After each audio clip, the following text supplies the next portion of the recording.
Did you ever see the concrete stairs on every day? The hypocrite lost in the fray. Can't you see their lives are just like yours?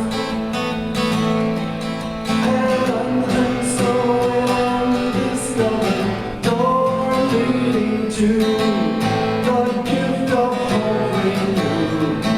Eternity for you. The masses of humanity have always had to suffer. Harvard Secular Society, and David Yosi is the treasurer of the American Humanist Association. This is a national award. We present you with the second annual Outstanding Lifetime Achievement Award.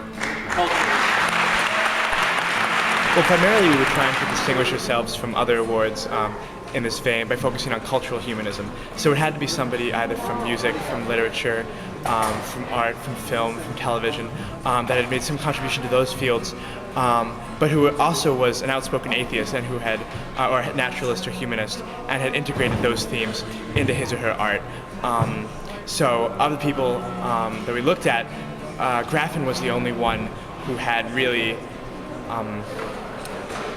integrated fully, his entire atheist worldview into his art, and who would also accomplish things entirely outside of the cultural humanism field that helped to enrich that contribution.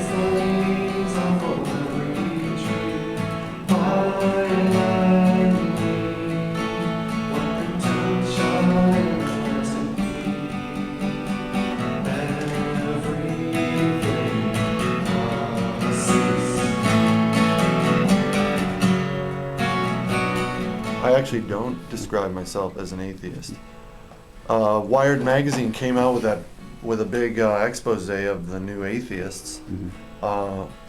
I was interviewed for it, and yet I think I was included as a sidebar, but not as a main feature. And I think the reason they did that is because they noticed that I wasn't that happy billing myself as an atheist.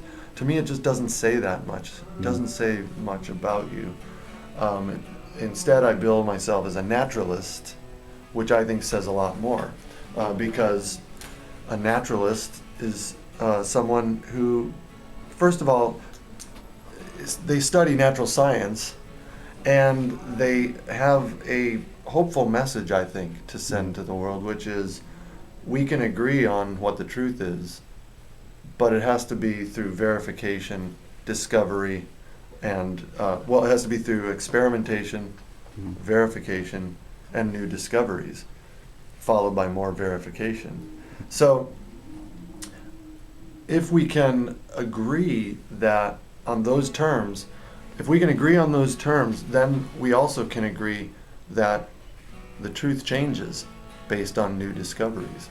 And the structure of science is such that you can never be so sure of something, because a new discovery can rework the framework, can reconstruct the framework of your science, and you have to look at the world differently. And that makes it a very dynamic and exciting place to be. And if you say you're an atheist, it's not really saying much of how you came to that conclusion. But if you say you're a naturalist, I think it says something. You've reached that point because you study science, because you believe there's a